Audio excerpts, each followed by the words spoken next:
solve large, intractable problems. It's a new venture altogether. Your brain is a wild horse there. Because remember, writing is not a team sport. You are not selling horse carriages when there are cars. I want to be known only as the trusted advisor.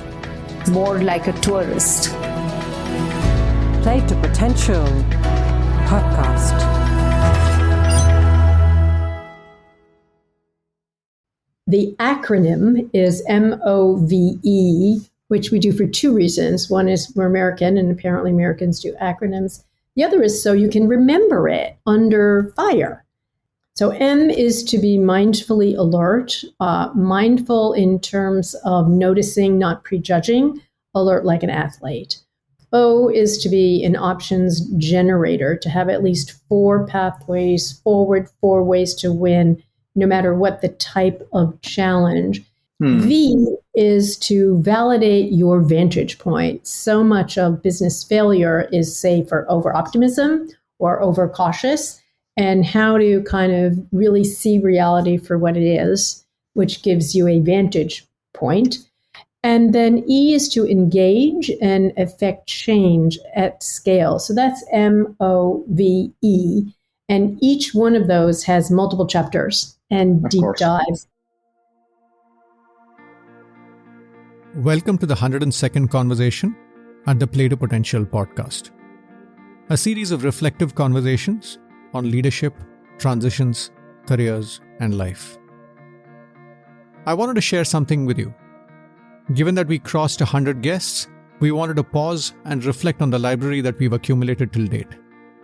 So as a result, we're going to be stopping new guests for a while, and instead we're going to look at themes where we connect the dots across what different guests said on particular themes. A lot of our listeners have told us that what makes this podcast unique is the fact that we cross-reference insights across the various sections of the podcast. Hope you will like that. Needless to say, once we do that for a period of time, possibly a few months, we'll come back to marching forward with new guests. While podcasting accounts for 10 to 20% of my time and effort, my primary vocation is that of an executive coach and a discreet sounding board with CEOs and entrepreneurs. I engage with leaders and organizations with a growth mindset and help them play to their unique potential. You can learn more about the podcast and my work at playtopotential.com. My guests this time are Kaufman and David Noble. Both are world-renowned coaches and have worked with several leaders who've led billion-dollar companies and more. David is also a colleague at Egon Zehnder, a firm I worked with for 6 years before transitioning from the world of poaching to the world of coaching. Carol and David have recently co-authored the book Real-Time Leadership. Carol describes it beautifully. She talks about the quote from Viktor Frankl. She says, between stimulus and response, there's a space, and in that space is our power to choose a response.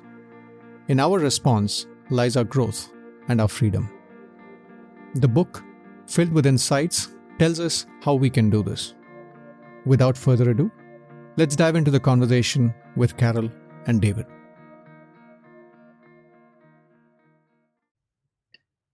Carol and David, thank you so much for making the time on the Play to Potential podcast.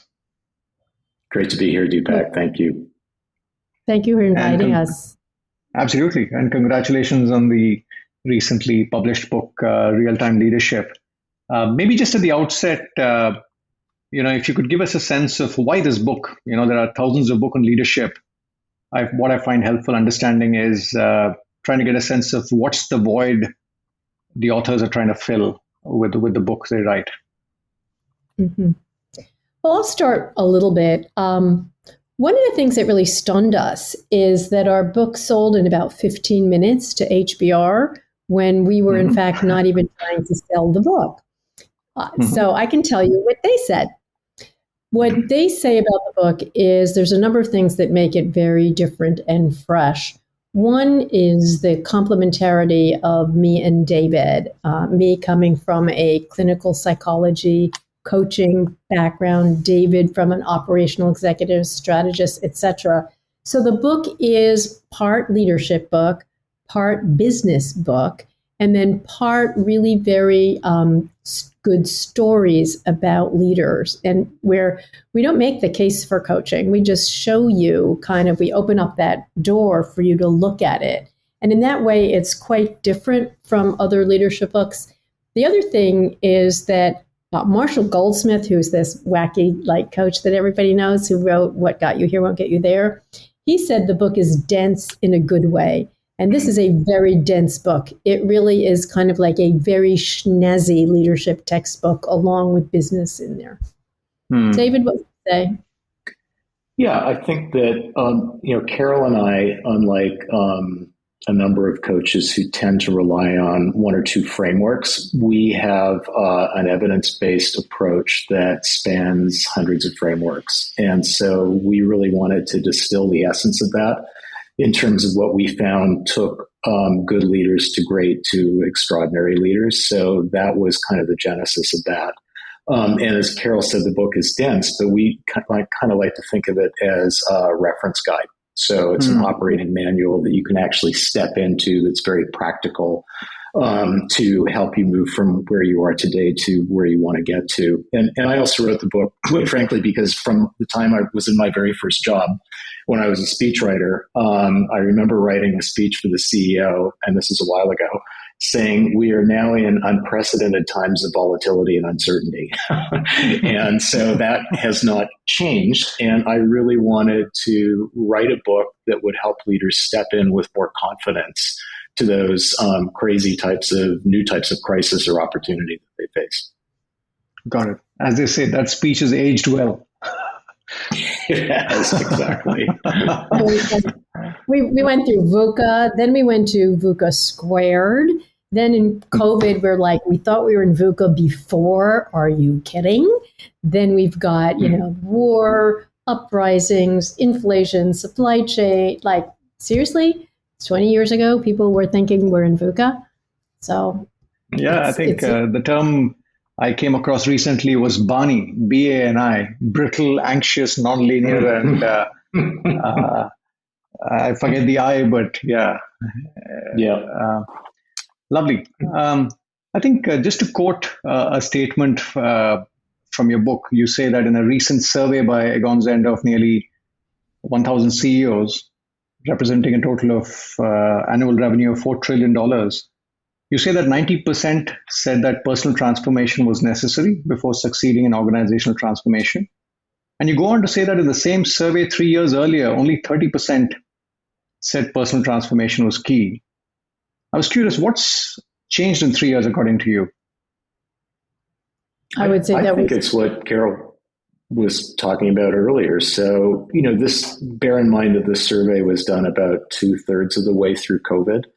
So I think what we found there was that leaders had suddenly realized that their old playbooks just completely fell apart, that it wasn't helpful in dealing with a new type of crisis. It wasn't helpful in helping them transition from, being decision makers to being comforters, to caring greatly about their people, to inspiring them, to giving them hope.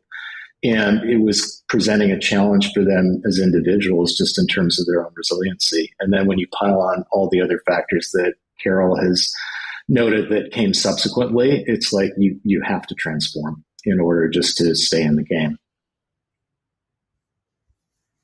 Totally. Got it. And also all of a sudden you're seeing into people's lives in such a different way.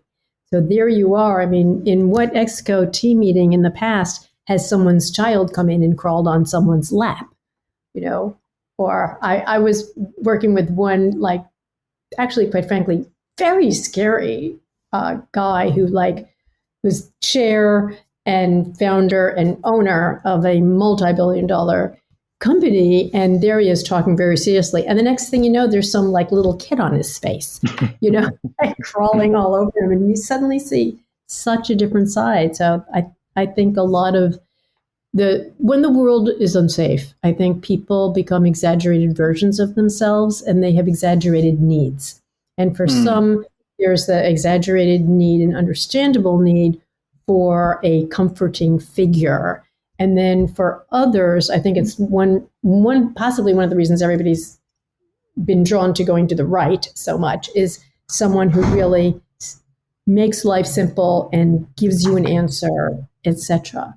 And I think that a lot of it, I think there's a real, pull and polarization in what people are looking for, and then how leaders can respond. And diving into the meat of the book, you organize the book around the MOVE framework, MOVE, which is the underlying architecture of the book. At the outset, for the purpose of the listeners, could you sort of paint a picture of what this is? And then we'll of course, get into some of the specifics. Okay, so the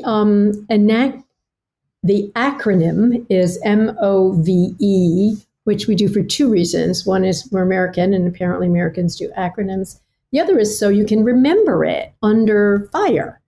And I'll just lightly touch on each one. And then if you want, David and I can share a double or triple click on any of them. But the overriding principle first, backing up, is an overarching theme in it comes from a quote from Viktor Frankl, which is between every stimulus and response, there is a space. And in that space, you find your freedom of choice. And real-time leadership is about helping leaders make that space. Then once they've made it, to have choices of what to do in that space. And in our frameworks, the MOVE gives people a lot of ideas on how to move forward, and also can be used very quickly. So M is to be mindfully alert, mindful in terms of noticing, not prejudging, alert like an athlete. O is to be an options generator, to have at least 4 pathways forward, 4 ways to win, no matter what the type of challenge. And David and I published an article in Harvard Business Review in the January-February edition, which was called The Power of Options. V is to validate your vantage point. So much of business failure is, say, for over-optimism or over-cautious, and how to kind of really see reality for what it is, which gives you a vantage point. And then E is to engage and affect change at scale. So that's MOVE. And each one of those has multiple chapters and deep dives and stories in the book. Got it. David, anything you would like to add? No, I think that's a good high-level flyover. If you think about it, M is what you want or need to get done. O for the options is how you get it done. V is vantage point check on reality to make sure you're seeing reality for what it is. And then E is how you take all those things, what you want to get done, how you might approach it, your reality check, and then you scale it up as a leader so that you can work through others to achieve more things together. This is your host, Deepak Jayaraman. I love the reference to Viktor Frankl, where he speaks about seeing the space between stimulus and response as an opportunity. This reminds me of something that came up in my conversation with Rich Fernandez, who's the CEO of Search Inside Yourself, a leadership development company incubated in Google. He speaks about the difference between reacting and responding, and talks to the notion of response flexibility. To exercise that response flexibility, right? When you're aware of your emotions, you're able to manage them. When you're aware of your emotions, you're able to respond rather than react. Now, some listeners might say, well, look, Rich, it's really important to react. I'm in a business where I have to react. And I would say to you, unless you're experiencing an existential threat, like your life is in jeopardy, it's going to always be far more effective to respond rather than react. Because responding doesn't mean going slow. True. So let me give you an example to make this really concrete and really, really clear. Have you ever been in an airplane and experienced heavy turbulence? Absolutely. You have, right? I'm sure the listeners have too, right? Who do you want in the cockpit in that moment? Somebody who's reacting and just alarmed and on fire, or someone who's calm, competent, clear-headed, and knows exactly what needs to happen and when it needs to happen. You Right? want Captain Sully. Yeah. Yes, you want Captain Sully Sullenberg. I've actually met the man. He came to give a talk at Google, and he is that way when you meet him. He is like one of the calmest, most grounded people I know. But what does he say, actually? He says that he trained, and this is, by the way, for the listeners who aren't familiar with Captain Sully Sullenberger, he's the man who landed the jet plane that was flying over New York City. It flew through a flock of geese, so they lost all jet propulsion because the geese flew into the engine and burnt them out. So in the space, I think, of about 3 minutes, he had to make a split-second decision to land the airplane on the Hudson River. It was the only available large open space over New York City. But he thought about this very, very calmly. Bringing it back to David and Carol's work, I guess the key opportunity is for us to pause, slow down the tape, and to create the space for us to exercise the MOVE in that space. Thank you for listening. If you want to tune into the conversation with Rich Fernandez, you can just go to playtopotential.com and find him in the guests section. That's PLAYTOPOTENTIAL.com. Let's now get back to the chat with Carol and David. Let's start with M, mindful alertness. One of the things I really liked in the way you sort of describe it is you say that leadership is a three-dimensional challenge, and you sort of lay out the three different dimensions around which we need to be mindfully alert. So could you sort of expand on that for the listeners? Sure. So I think all of us are exposed to one or two dimensional leaders. So they are the people who are incredibly results oriented and hit every target, but that comes at the expense of their people. We all know people who are wonderful servant leaders who care deeply about unlocking others' potential, but they find it hard to establish boundaries to hold other people accountable. And then we also know these great individual contributors or subject matter experts who are, individually brilliant, but they actually can't relate to other humans. So those are all one-dimensional leaders, and they all fail in terms of being extraordinary. So we think that to literally be a whole person, a whole leader, someone who has the potential to be extraordinary, you need to be three-dimensional. So the first dimension is the external dimension, which is what is it that you want or need to accomplish? And that could be a financial target to hit. It could be a decision to make. It could be a merger to complete. It could be a culture to implement. But it's like, what is it that you're focused on doing? What do you want to accomplish? The second dimension is the inner dimension, which is, okay, we're clear on our goals. But who do you want to be as a human, as a person while you're doing this? So do you want to be a leader who is patient, a listener, who has perspective, who's fair, who's inclusive? Like, what are the kind of character strengths and traits that you want to cultivate and project as a leader?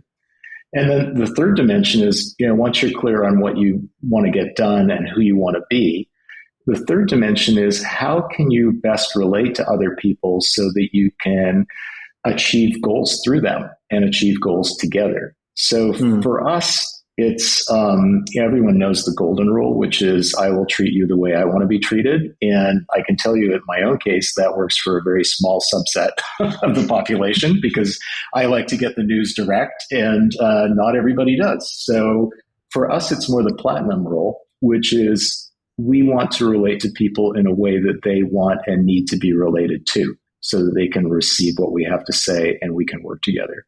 So that's kind of the three dimensions. And Carol's got some examples if that's helpful too.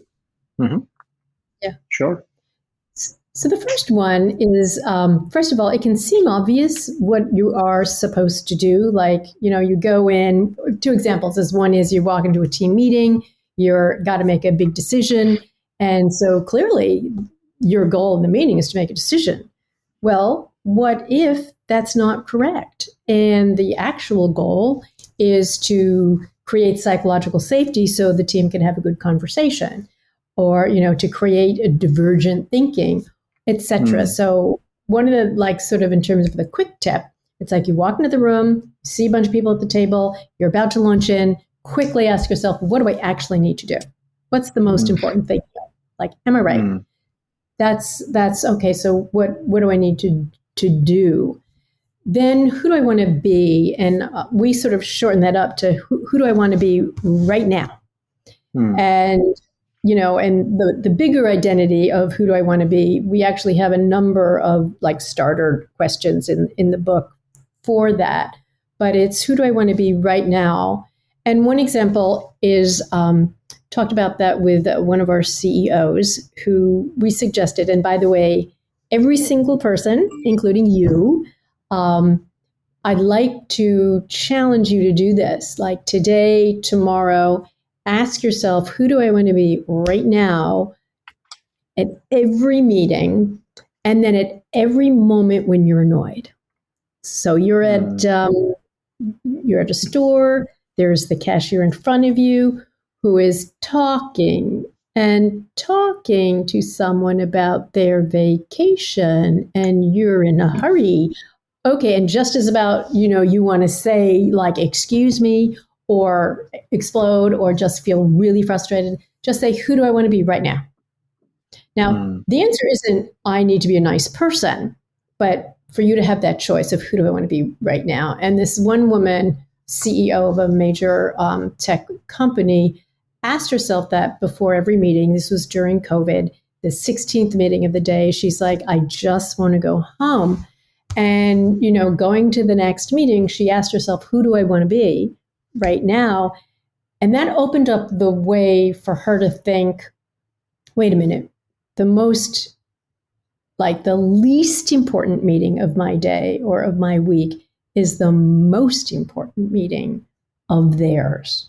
And then she opened up and a different her showed up.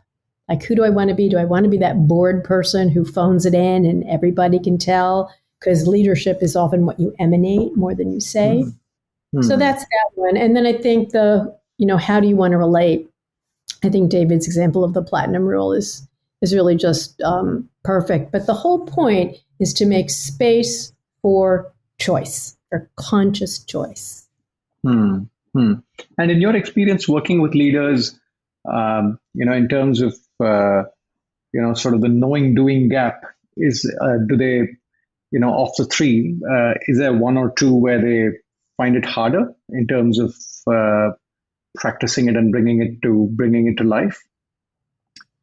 So one of the things that we urge people to do, because there's so much content in the book and in the MOVE model, is that you don't have to apply the whole thing in sequence.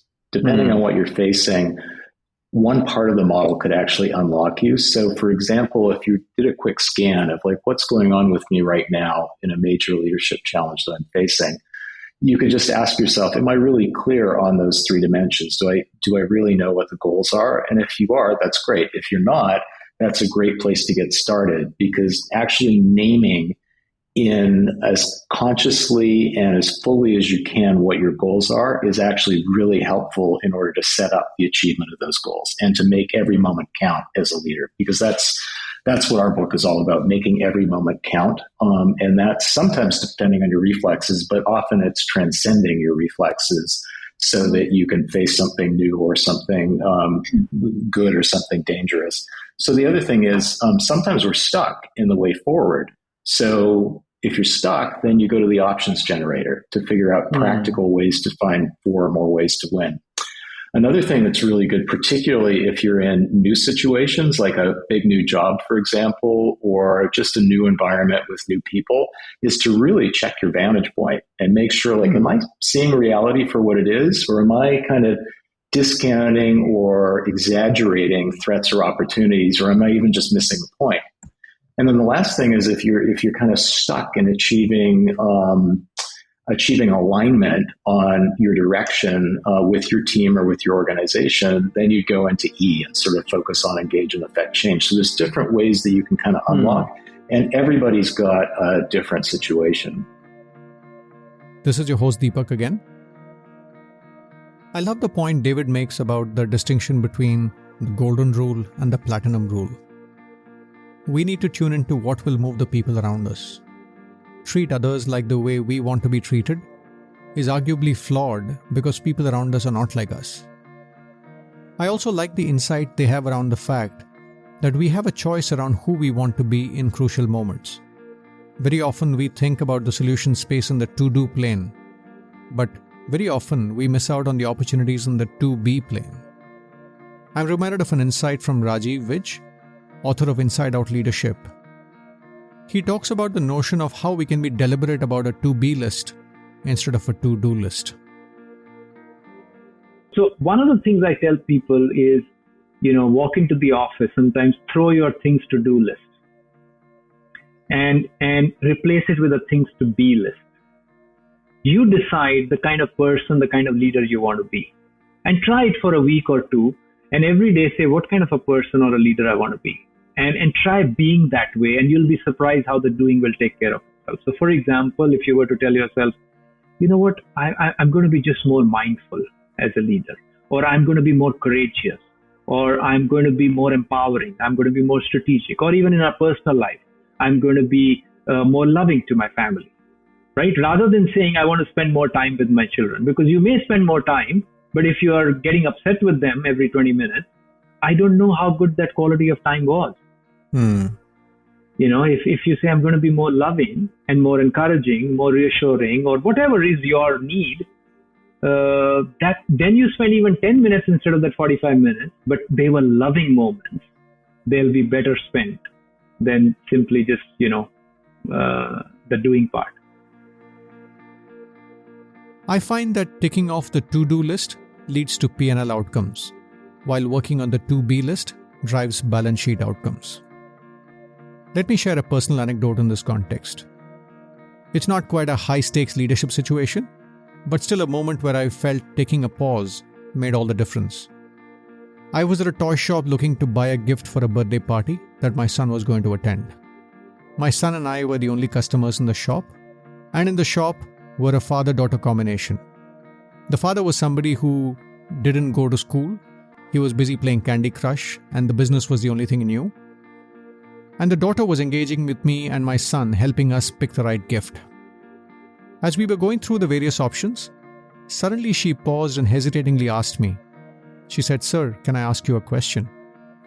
I was a little surprised, but I said, "Go on." She went on to speak about the fact that she was a graduate in commerce and she was evaluating an MBA program which was structured as 1 year in India and 1 year in the US. And she just wanted to know if it made sense to do it. My instinct was to quickly brush this aside, to say, sorry, I don't have a clue, and move on with my agenda, which was to pick a gift. I don't know what came upon me. I just paused and asked myself the question, who do I want to be in this moment? If my mission is to help people play to their potential, am I showing up in line with my mission in this moment? I think that brief pause got me to reflect and say, while I may not be the right person to guide her, I might know a couple of people who could guide her. So I shared their email IDs with this girl and spoke to her as she was gift wrapping our present to share a few additional perspectives. This is work in progress for me, and I'm sure there are many moments where I miss taking a pause. But I just realized that pausing and asking, who do I want to be in this moment, to be really powerful. I'm trying to do this more and more as I move forward with my life. If you're deriving value from the podcast, do take a moment and rate and review on Apple or Spotify. It will really help us attract better speakers and help audiences find our work amidst thousands of podcasts out there.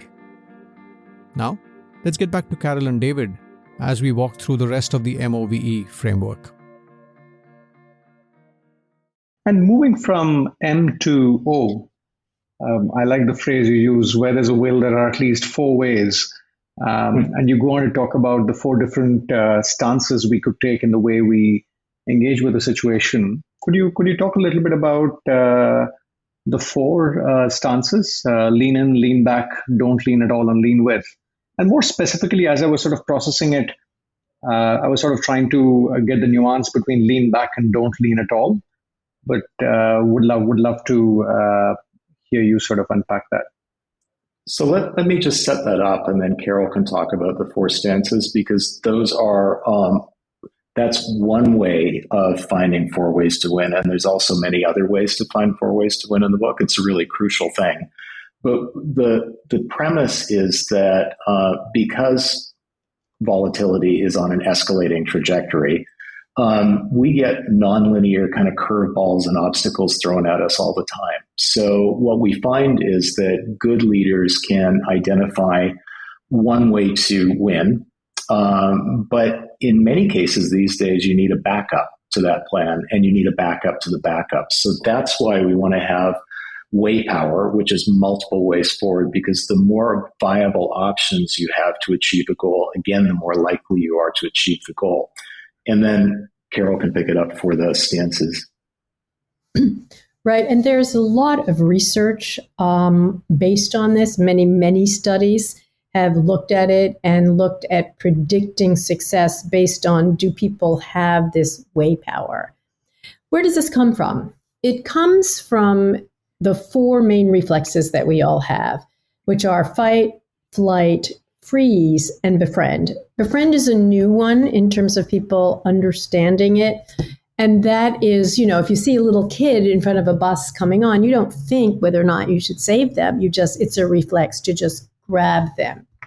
We've translated this into what we call the four stances. So if you watch tennis, for example, or even play it, it's not what they do with the arms. It's how they set their legs, the stance they take before it's a forehand, a different stance for a backhand or close to the net, etc.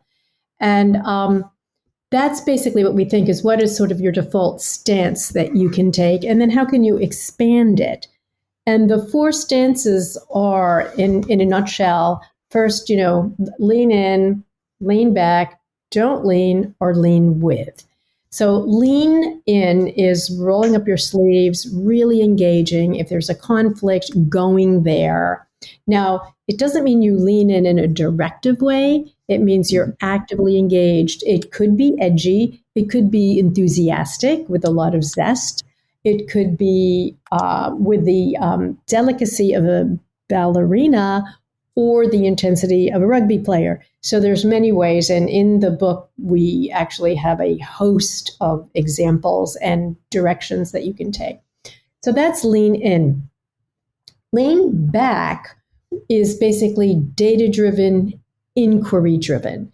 I'm going to take a lean back. I'm going to look at the topography. I'm going to look at the data. I'm going to be very rational in what I'm thinking and in my choices.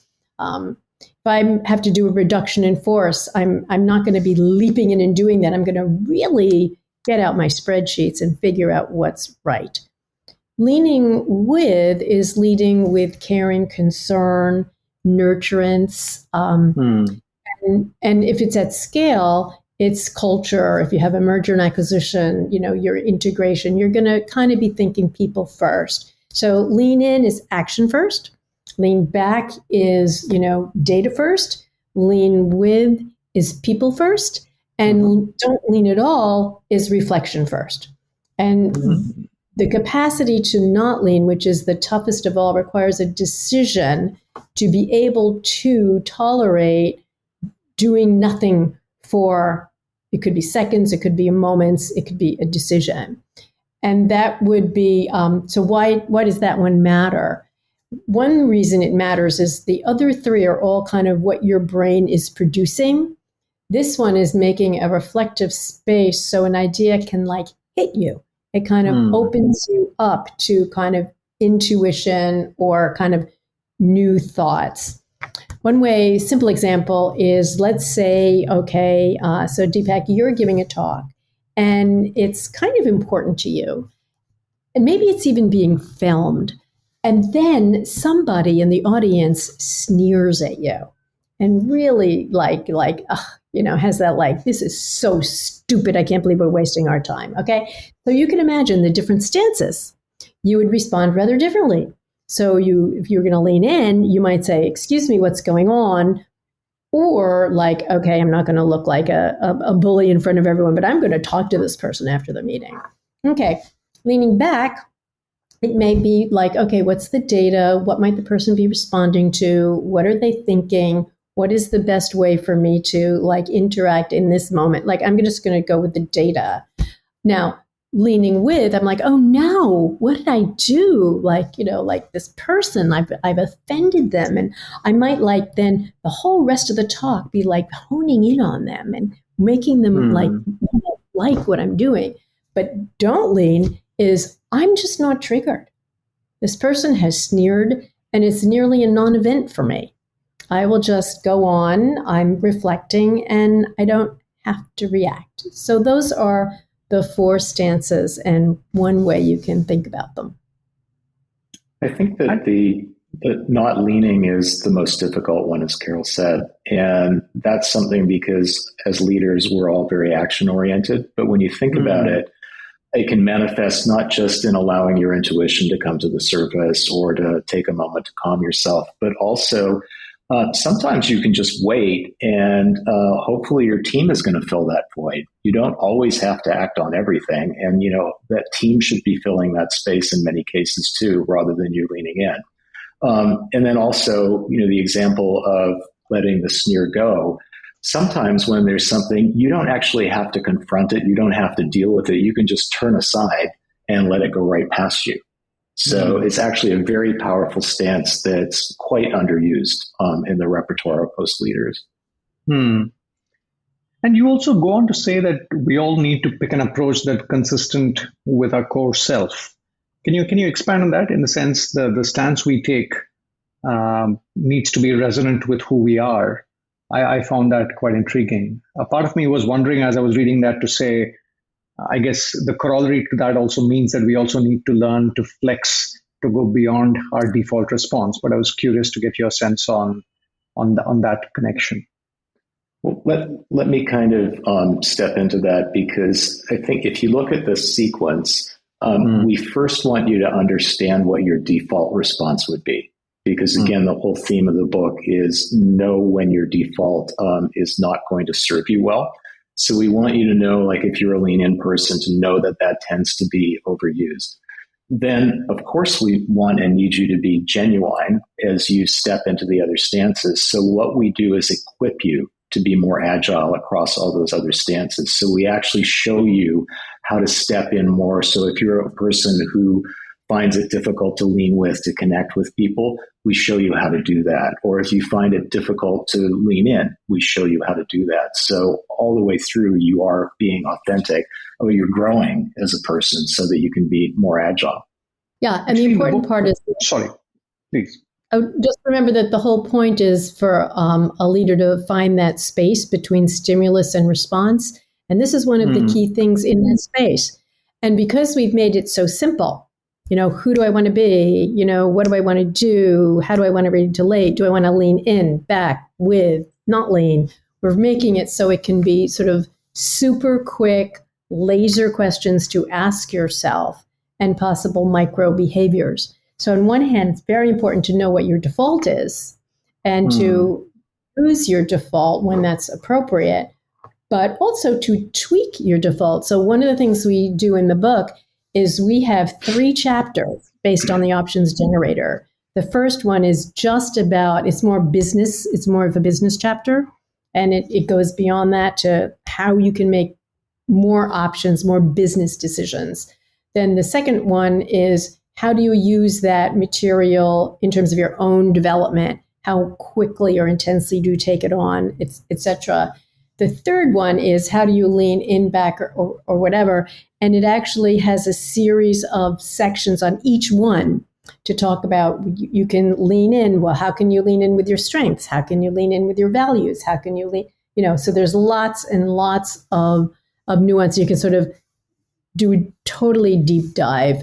And at the same time, you could do it in seconds. Got it.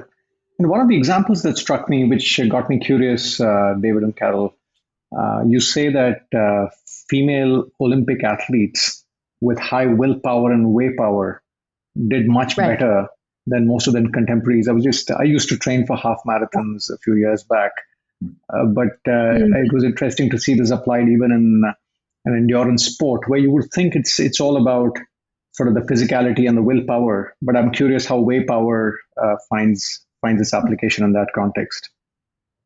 Yeah, so there's a number of questions there's a very simple questionnaire on way power. And basically people who said things like, when something goes wrong, I have a backup plan, or I have 2 backup plans, or if I'm approaching something, I can think of 4 different ways to do it. And what it is it's almost like that person will be more resilient and agile.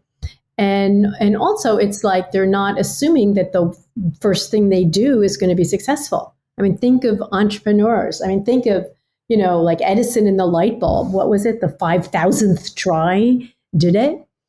So that's what it is. But these studies go from studies with toddlers to grandparents, to athletes, to CEOs.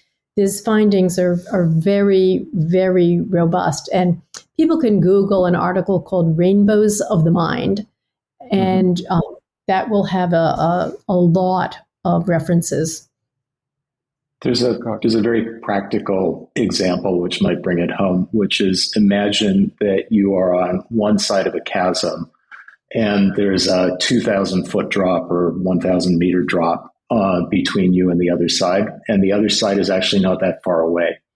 Now, if you only have one way to get across there, you're probably going to be very reluctant to cross that chasm. So the things that might help you are if you look for options that are based on strengths or assets that you can resource. So for example, you might be a good runner. So that might help you get some speed up and some lift. You might be a good jumper. That's great. You might be able to see assets on your side of the chasm that could build a bridge to the other side of the chasm. Or you might be able to connect with people across that chasm who can help you get across it. So that's like 4 different ways to win, to actually get across. So you're much more likely to attempt it, much more likely to succeed. This is your host Deepak Jayaraman here. I love the way Carol and David expand on the point around expanding the choice set when it seems like there's only one option in front of us. Something similar came up in my conversation with Sir Andrew Lickierman of London Business School, who's researched the theme of leadership judgment for a long time. Well, very often leaders are faced with choices presented to them, which are, you can do this or this. Sometimes it's, you can do this or this or this, and the indication is, well, the middle one is actually the one which we're steering you towards. Sometimes they only are given one option. Now, in all these cases, I think somebody who's running an organization has got to ask the question, have I been given all the options? And in particular, for example, do I understand how risk plays out in these options? So simply being presented, what I meant by not being boxed in is, if you are presented with 2 options and you feel there are more options, then you should be asking for more options, not just simply accepting there are only 2 options because that's what has been presented to you. Sometimes it may be that you say, we're not going to take any of these options because we haven't got certain important facts and we need to think again, go away and look at it again. So there's another option, which is do nothing at this stage. Now, I'm not suggesting, by the way, that there should always be delay, because in some cases, delay is disastrous. And there may be, in that sense, you may be boxed in because you can see that if you wait for another 10 minutes or a day or a week, then matters will be outside your control. You will have taken a bad decision by taking no decision. But what I meant, therefore, is that leaders ought to make sure that when options come to them, they are careful that these are not the only options available. Let me share a very personal example here. I remember driving up to a restaurant by one of the highways near Delhi. It was a hot day and it was around 4 in the afternoon, and I was looking for a cup of coffee. It was that time in the afternoon. I remember going up to the counter and asking the person for a cup of coffee. The person asked me which size I would like, medium or large. Clearly it was a crowded coffee shop, and I was in a rush to place the order and move forward. I was about to blurt out my preference, but I hesitated and did a double take and asked them if they had a small, to which the person gave me a sheepish smile and said yes. This is such a frivolous example of choosing from what is presented to you. But to Andrew's and Carol and David's point, given the stakes are high, pausing to generate multiple pathways to a situation can be really powerful. Very often we talk about willpower. I think we need to pay as much attention to way power. Are we generating multiple ways to solve a problem? Let's get back to Carol and David now. Let's move to the V, the vantage point. In the podcast sometime back, I had an opportunity to speak with Amy Edmondson of Harvard Business School. And we love Amy. In that conversation, she used the term naive realism, which sort of said a bias that leaders fall into, which is to say that what I see is all there is. And when I read the V, it felt like a very concrete way of overcoming the bias. Am I reading this right, or is this a different interpretation of? No, it's absolutely, you're totally reading it right. And I forgot about that. So I'm very happy to be reminded. To validate your vantage point, the first question is, how do I assess if I have a good vantage point? As a leader, how do I assess if one of my reports has a good vantage point? So what is the cure for naive realism? And we think first of four ways to describe what a 10 out of 10 in a good vantage point is. And then we have another section on what is it that can distort your view and how to kind of be grading yourself on both of these. The positive one is, is your vantage point, and I'll describe each one, is it clear? Is it at the right kind of resolution or definition? Is it broad enough or narrow enough, or is your altitude right? And it would be, clear. Okay, am I looking at the world with pink rose-colored glasses and I'm thinking everything's going to work out? Of course I'm right. Or are you working with charcoal colored glasses and nothing's going to work right and you're not going to be happy at this? And, so the emotional tone. Then are you nearsighted? So you're maybe great with tactical things, but not good with strategic. Or you're farsighted. You're really great. Here you are at the top of the skyscraper of your career, but people are like little ants and you've lost track with your frontline people. So these are things to be thinking about, rose-colored glasses, charcoal glasses, and are you nearsighted, farsighted? And sometimes with one leader, you will basically, one person's like nearsighted and farsighted, but nothing in between. So that's clear. The next one is basically resolution. Do you need a high definition view? Do you need that, 5K super high clear? But we all have an attention budget. So you can blow your wad too early if you're that level of attention to everything. So how do you make the choice of what do I really focus on clearly, and where is it okay to have an impressionistic view? So that's resolution. Then I think breadth and depth are a little more obvious, which is, to do what I'm doing, can I look at the entire horizon? Is that ideal? Or do I want to narrow in? If it's creative brainstorming, you want a wide view, peripheral view, because two dots may suddenly, you can see them at the same time. But if you're doing a budget, you better not be doing blue sky thinking. And the same with altitude. There's Rosebeth Kantor's work on zoom in, zoom out. Do you want to be a hawk or a hummingbird in this situation? So those are the four things to look at, like for ideal vantage point. But then what can distort your vantage point? And we need to be very much aware of that. Some things are conscious, some are unconscious. Some of us, we all have biases, familiarity bias, attribution bias, but we also have cognitive styles that aren't necessarily, content biases, but there's just ways we think. And then, of course, there's, unconscious bias and things that we don't even know that we don't know. and blind spots. And in the book, we go in detail on all of these, including the I don't know what I don't know, sort of the Rumsfeld thing, or the one that's really interesting for coaches is, what is it that I don't know that I actually know? And how a good coaching questions or self-reflections can sort of go, oh, that's what I think. So that's V. That's Got your it. vantage. And as David says, whoever sees things first has an, pardon the pun, advantage. Got it.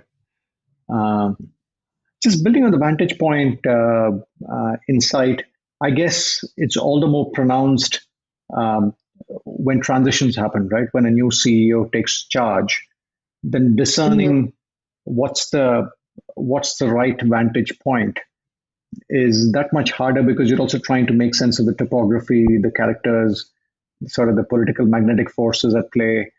So do you want to sort of expand on how to think about vantage point, especially in the context of a leader that's transitioning into a new role? Sure. I mean, for us, that's so when you look at the model of move, again, it doesn't have to be sequential. So the thing that really pops for us, if you're in a big new job, whether you're the CEO or not, is the vantage point, because literally, whether you're being promoted into that role or you're coming in from outside the organization, all these relationships are new in some way. Even if you're within role, you're looking at things from a different perspective. So your old peers are now your direct reports. And that's a very challenging situation. So we actually encourage leaders coming into a role to look at all the people that are involved in that role from a 360-degree perspective. So it's to really understand, like, what is the agenda? What's needed of me? What kind of relationship do I want to have with my new boss? Even if I'm the CEO, I've got a board to deal with other stakeholders that are around me, like regulators or analysts or whatever, with my team, and then across my organization. So it's actually trying to read what's actually happening there in terms of other people interpersonally, and then how I want to kind of meet that challenge. And there's other things around vantage point that also come into play when you've got a new role. So, for example, there's mandates that are sometimes illusions or not illusions. So you come into a job and you're the new leader in a group, and it's like, yes, you have a mandate to transform the group. And the moment that you do that, you meet resistance from the very people who gave you that mandate. So, how can you, there's no amount of due diligence that you can do to actually make sure that that doesn't happen. But how can you explore that in front? So, for example, if you're contemplating going into a new job and you understand what you think the scope of magnitude of the challenge is, if you say, like, well, okay, and what happens if we need to take the group in this kind of organization? And if you hear, oh yeah, that's okay. Okay, let's keep pushing on that a little bit further. Well, what if that means a massive investment? What if that means a massive transformation? What if that means a new type of acquisition? What if it means a product extension? So you get more and more specific, and if the answer is yes all the way through, it's like, okay, that's not a red flag. But often when you ask those kind of questions, it makes it more real to the person that you're talking to. And they'll say things like, oh, well, it would depend under the circumstances. So that's a red flag. And that's something to really push on to make sure that you actually, your perception of the mandate is as close to reality as possible. The other thing is just one other thing, which really pops for us for people who get into new jobs, is there's this tendency to want to do too much too quickly. So if you don't read the organization's capacity that you've got, you can kind of make people tip over, and that can make you not succeed. So it's like having enough self-awareness and self-regulation to calibrate how hard you're pushing the organization and to be able to read them as well. So all those things are vantage points, and then being able to step into other people's perspectives as much as you can step into your own perspective, which is part of diversity and inclusion. All those are important dimensions in a new role too. Got it. And yeah, we have a whole chapter We have a whole chapter on that, by the way, of stepping into. We have 2 chapters on that, and it's interesting you picked up on that because the first half of the 2 chapters is just on the vantage point of a new CEO, a new leader, and then the others are the mindful alertness, the options generator, and engaging in effect change of that leader. So that's great. This is Deepak here again.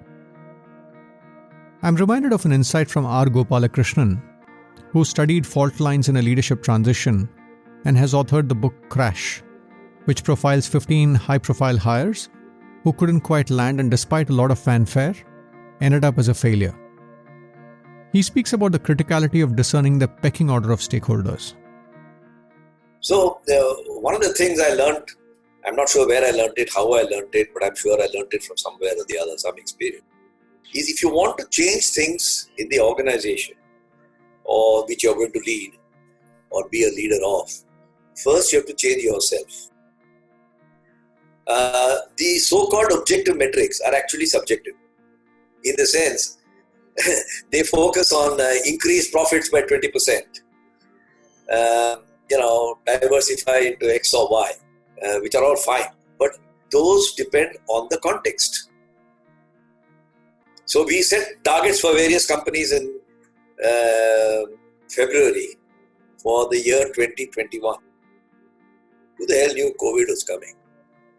So the context has changed and therefore the performance metrics automatically change. Coming to the other part, the invisible part, boards are not interested only in your achieving objectives, they are interested in how you achieve the objective also. It is stylish to say, just deliver me the result, I don't care how you do it. But in reality, we are interested in how they did it also. If a CEO is slitting a few necks every night to achieve his results, then you have to accept that there's a criminal case building up. So that's what I mean by the soft part.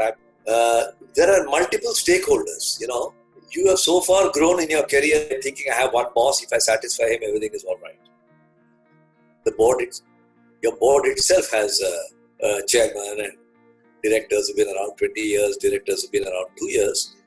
Then you have your leadership team, your subordinates, if I may use that word. Then you have your stakeholders, your shareholders. You have your allies, suppliers, vendors, bankers. And depending on the way you act and behave, a pecking order emerges. If you're a very strong domain person, say you've been in the auto industry for 30 years, you joined an auto company, then you pick up the phone and start energizing your old network. Of some fellow who supplies very good components.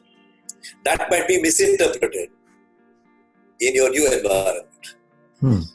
You are doing that because you are head of purchase in some other auto company. You don't sort of bring in all your old buddies.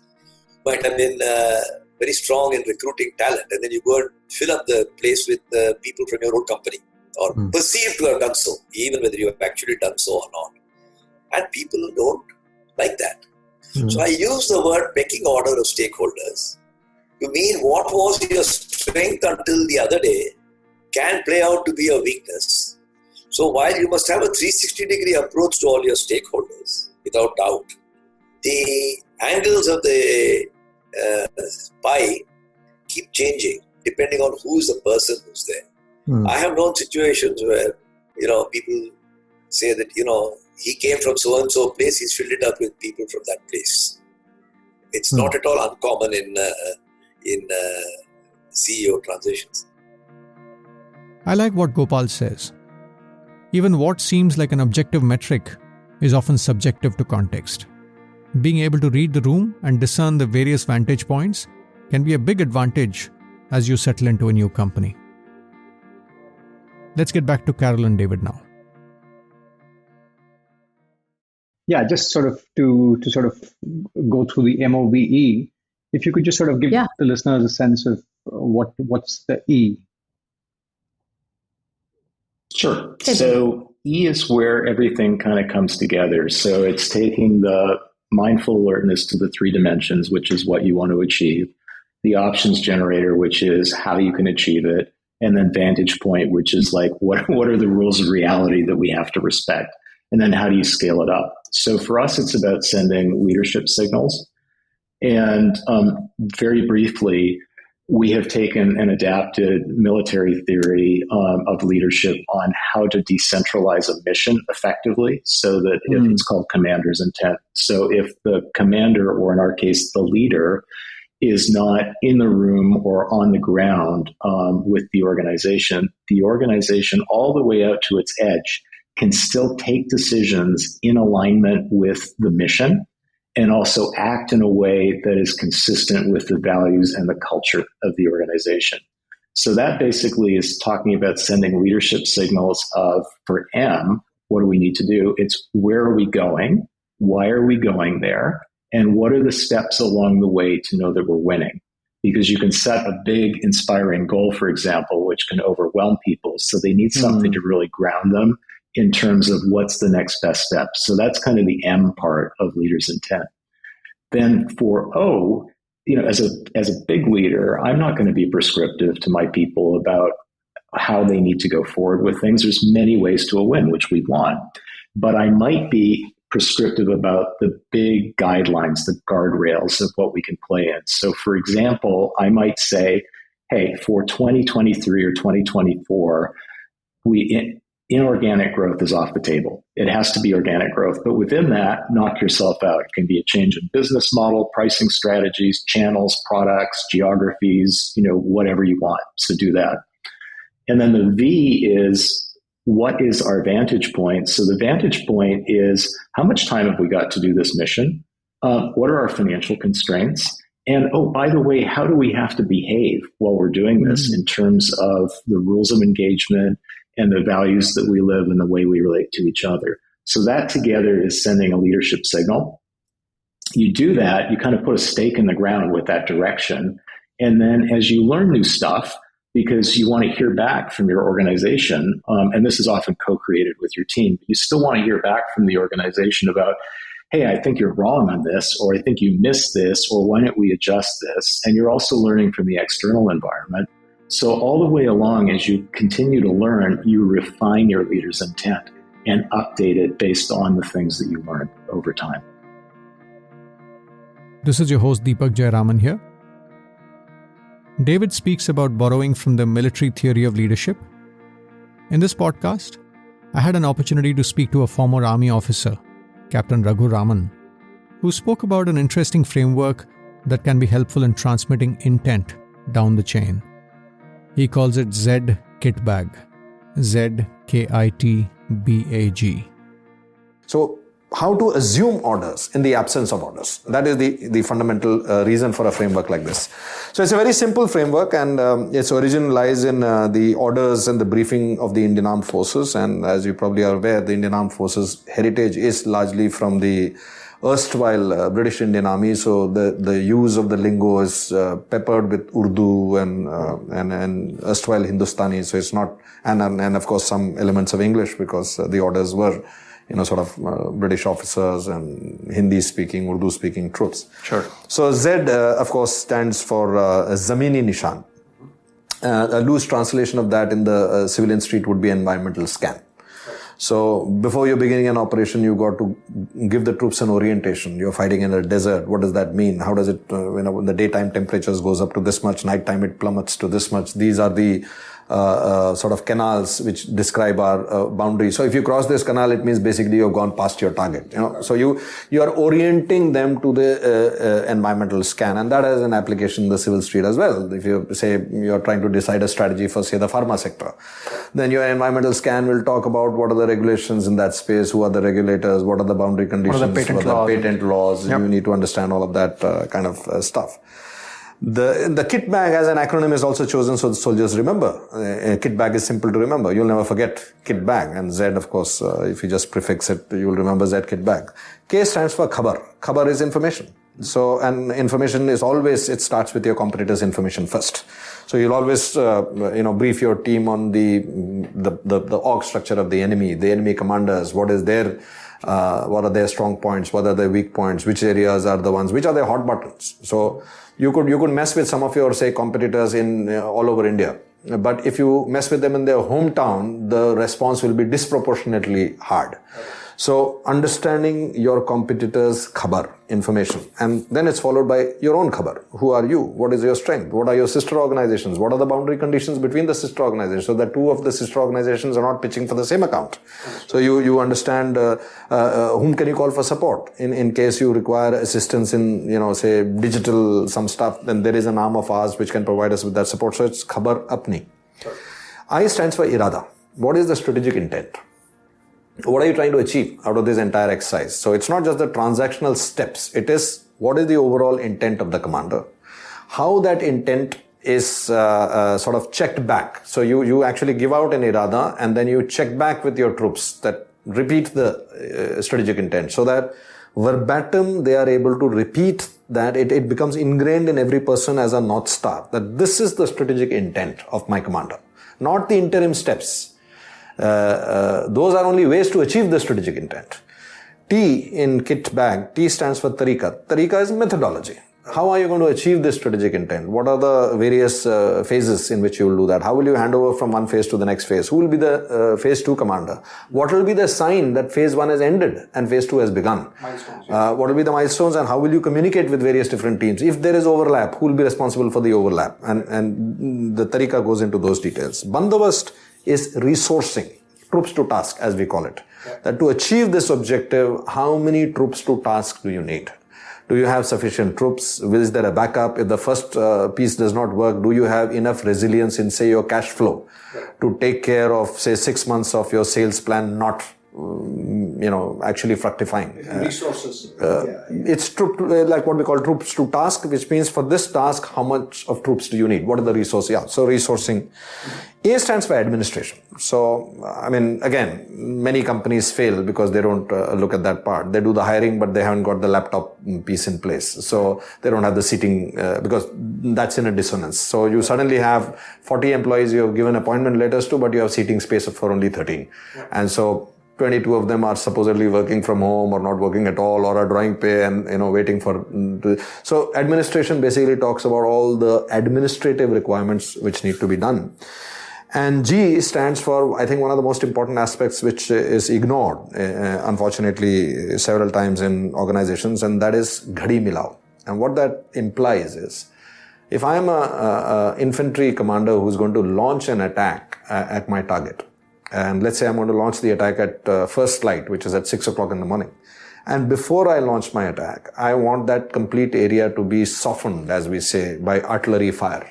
And I want the firing to start from 5:50 to 6 o'clock. 10 minutes, I want intense firing on that target. And as soon as the firing lifts, when the troops there are badly, sort of damaged or dazed, then I launch the attack. Now you can imagine what could go wrong if my watch and my artillery commander's watch is just off by 1 minute.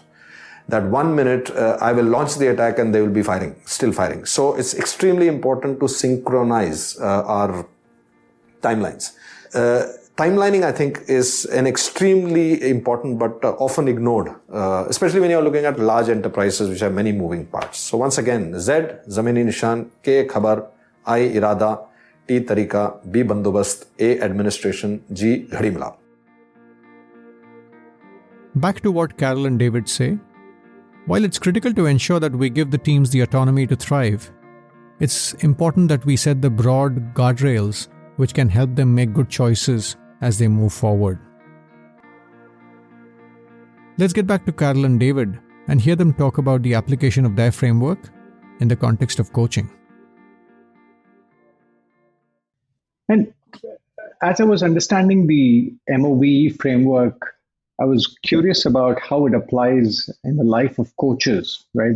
I guess at some level, while, the primary audience for the framework I discovered was the leaders that we coach. But I guess as I was reflecting on it, I found it as relevant or even more relevant in the way I could apply it as a coach. I'd love to hear from the two of you on how you sort of bring MOVE to bear in the coaching work that the two of you do. I would say it's always with me. First is so let's say Deepak, you're my coaching client, and the very first thing I'll want to do is I'll go immediately to, in my mind, the second and third dimensions of change to start. Like, I'm first going to want to create a safe relationship with you and like you, and really try to be who I really am, not trying to impress you. So I'm using that as my self-regulation to start. And then we might sort of think about, okay, what is it we really need to do?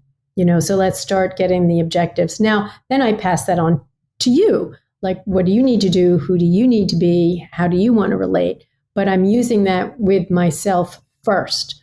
Okay, so then and there's a whole story about this in the book, is as I'm working with you, I'm going to be noticing your stances and my stances. I give an example of working with a leader who's having a lot of trouble with his boss, and he's really into it and he's leaning in. And the next thing I know is I've caught that leaning in energy and I'm leaning into, and we're thinking about how is he going to manage this situation. And then all of a sudden I go, oops, lean back, Carol, lean back. Let's back up and then ask, well, let's look at the overview and the context. What might be going on? And then all of a sudden there's a bigger view. And then in that case, it may also be, if you put the well-being of your boss there right in the front and center, how would that relate to what, you might do, as the coachee and their boss, but then for myself as well. And then the other big one is, say you're talking to me as your client and I'm thinking I know what to say. It's like, well, how can I sort of not lean and give you space? So all of a sudden you stop talking. I need to be okay with that and be able to not lean.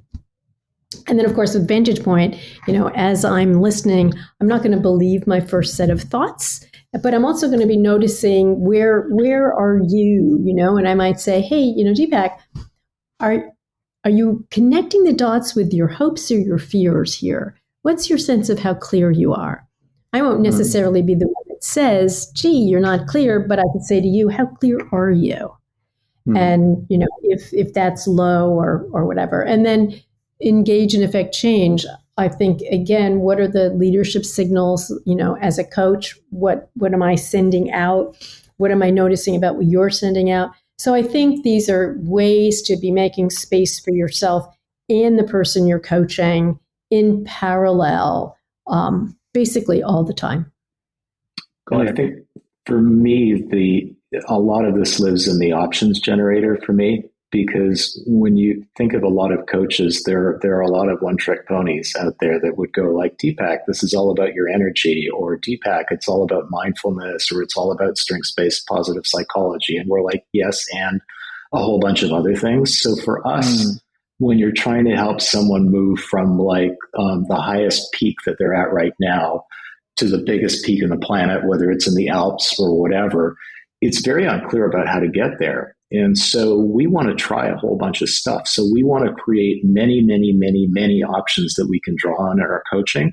So the idea is that you try something which is based on our hypothesis that we think this might serve our client. And if it does, and if they get a little bit more elevation, like heading towards the Alps on that, then we keep going. And if they don't, or it doesn't resonate with them, or they just say, I just don't want to do this, then we try something else. So for us, it's creating many, many, many different options so that we can best be in service of our clients.